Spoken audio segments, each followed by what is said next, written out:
I'm losing it, you're losing it, Canada's losing it. What are we losing? Women's sex-based rights. Let's chat.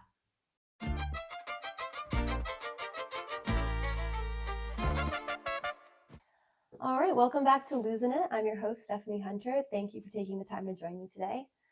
Today, we are going to be talking about a bigger, more controversial topic that I've been wanting to tackle for a while, and that is the topic of women's sex-based rights. That being said, I want to just off the bat say that nothing I'm saying today is intended with malice or hatred or prejudice towards any certain group, including transgender women. But I do plan on talking about this issue because I think it is worth discussing. I think there are a lot of things happening in Canada that females and women need to be aware of. And so I will not be sugarcoating the truth on this subject. I will not be pandering. I may use language you don't like. And if those types of things are going to offend you, I would probably just brace yourself to be offended, and you can tell me about it in the comment section down below. Do me a favor and keep it respectful, all right? So, women's rights, women's sex-based rights. Why do I keep saying women's sex-based rights? Well, women's sex-based rights and women's rights at some point were the exact same thing because there was no separation between sex and gender. Now, today, that's not quite true, at least in the core of public opinion. There very much is critical gender theory in the mainstream and a separation of sex and gender.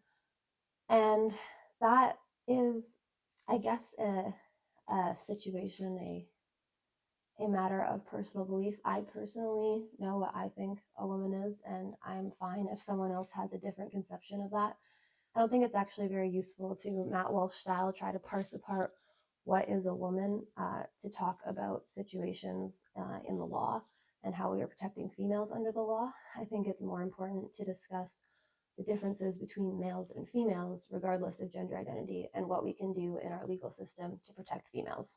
So, women's rights, back when women's sex-based rights and women's rights were the same thing, because women and females were the same thing, were created so that women had their own spaces, they had provision of certain services, maybe their own sports leagues, their own prison, and this was functionally to protect females' safety and dignity while out in public.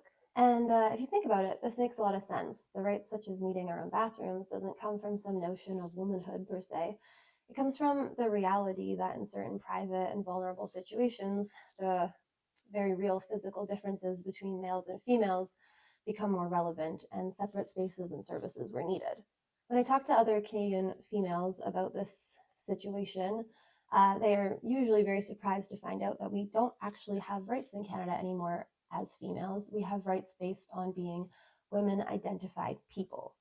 And this splits the concept of gender and sex within the law and sort of sides on protecting women under the category of women instead of protecting females under the category of female. This unfortunately undermines the law's goal of protecting the safety and dignity of females because the new laws prioritize protecting the sense of gender affirmation and inclusivity of a group of males who identify as women. Right now in Canada, anybody who identifies themselves as a woman is welcome to use our facilities, enter women's shelters, enter sporting leagues, and even be housed in our jails, seemingly regardless of how violent or sexual in nature the crimes committed were. This, I think, if you're honest with yourself, has some very obvious downsides. The law is completely failing to do what it set out to do, protecting the safety and dignity of females in society, and it's opening them up to a lot of unnecessary risk. But how did this even happen? In 2017, Bill C-16 was passed, and this bill amended both the Canadian Charter of Rights and Freedoms and the Criminal Code to include gender identity and gender expression as protected categories from discrimination and hate crimes. Now, of course, this sounds like a great thing to do, and most Canadians didn't think too much about it. And most of the pushback at the time was actually coming from free speech advocates who were concerned that this would compel speech in terms of using people's preferred pronouns. Very few foresaw the very real effects that this would have on women's sex-based rights. It essentially replaced the notion of women's rights being based on sex to now being based on gender, essentially allowing a group of males who identifies as women into women's spaces, basically no questions asked. This also handcuffed private businesses that catered to female only, such as nude spas. They can no longer hire or service females exclusively, lest they have to waste time and money fighting discrimination cases with the Human Rights Tribunal. And I could see a situation where, with proper safeguarding on who could identify as a woman in public, what you do in your private life is completely up to you, but in society, we all make concessions to get along as seamlessly as we can. And one of those concessions is that if we're going to have a category such as woman or female, we need to decide who is actually going to qualify for that out in the public sphere. And I could see a situation where this could have been less of a problem with transgender women who are actively transitioning or endeavoring to assimilate into female society, using the bathroom or the change rooms basically unnoticed. But the real nail in the coffin was Bill C-4. This bill is lesser known and even more insidious, in my opinion, because on the surface level, it sounds really warm and fuzzy, and not a lot of people foresaw how this was going to go terribly wrong. It basically outlaws the use of conversion therapy for transgender people, which, fair enough. We don't allow conversion therapy for homosexuals.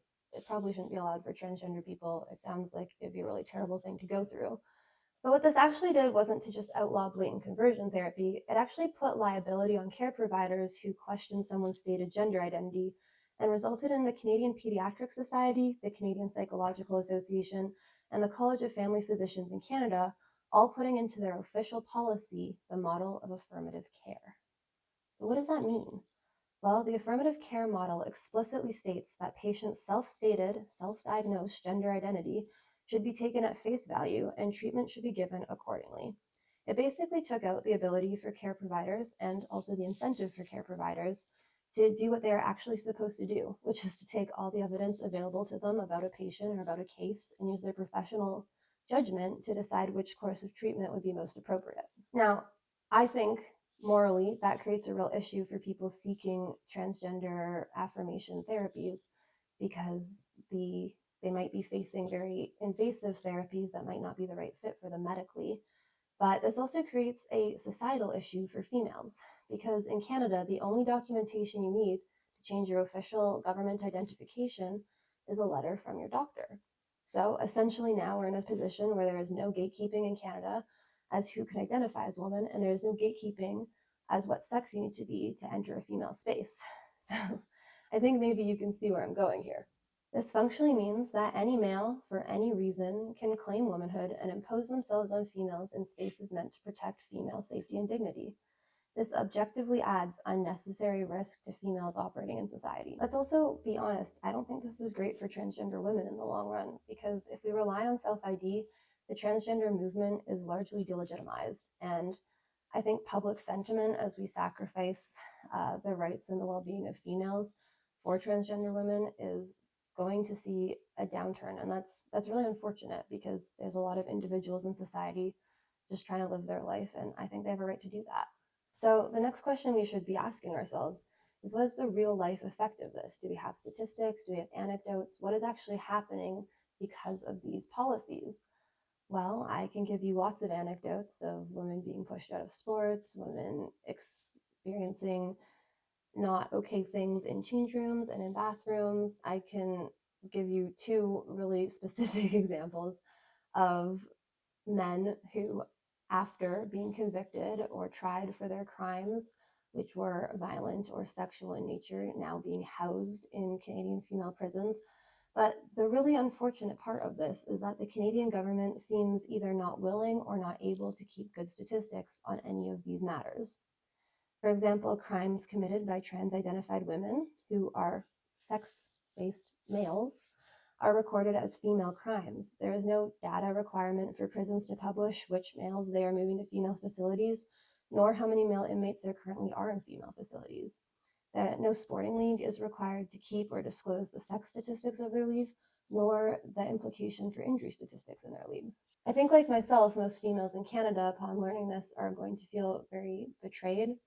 The Canadian government, in my opinion, is knowingly making laws that directly impact the risk we face as females in the public sphere and is then unwilling to keep track of the resulting effects. I think they are pandering to a very specific activist class instead of actually thinking through what is the net positive for the majority of Canadian citizens. So, what is the solution? Well, it's my personal belief that trans identified people are just as inherently worthy as non trans identified people, and I in no way wish to see them excluded from the public sphere. But I think we do have to rethink how we are including people so that females aren't losing out on their spaces. I think probably there are a lot of acceptable solutions that include creating spaces and services unique to trans people, where there's demand and where it's necessary. And otherwise, I think we have to defer to spaces based on sex. Already, we're seeing an uptake of gender neutral single stall bathrooms and change rooms, and that sounds pretty good to me. That sounds like trans people and women both have access to places that protect their dignity and safety. So I know in my comments and my DMs, there are going to be people calling me a TERF or a bigot for highlighting the fact that there are any differences between females and trans women. But this is a stance held in light of factual reality and not with any sort of prejudice or bigotry. I think that if we're going to solve these issues, we actually have to be honest about the differences. And there's no shame in being different from a female or being different from a trans woman. It's just when we have real differences, we maybe need real different solutions. And the truth is that females deserve to have their safety and dignity protected under the law, and that female spaces should prioritize that purpose. The purpose of a women's change room is to give females a safe and dignified place to change. It is not to affirm somebody's gender identity. And so that's where I'm going to leave this for today. Thank you for taking the time to join me on Losing It. If it resonated with you or you thought any of the ideas were interesting, please subscribe to the channel or share with a friend. Please feel free to let me know what you thought of today's episode, whether you agree or disagree in the comment section below, but keep it respectful. We're Canadian for goodness sake. If you have a longer form piece of feedback or a story that you'd like to share with me or on the channel anonymously, please email me at stephislosinit@gmail.com. That's losing it without the G. Thank you for tuning in, and I'll see you next week.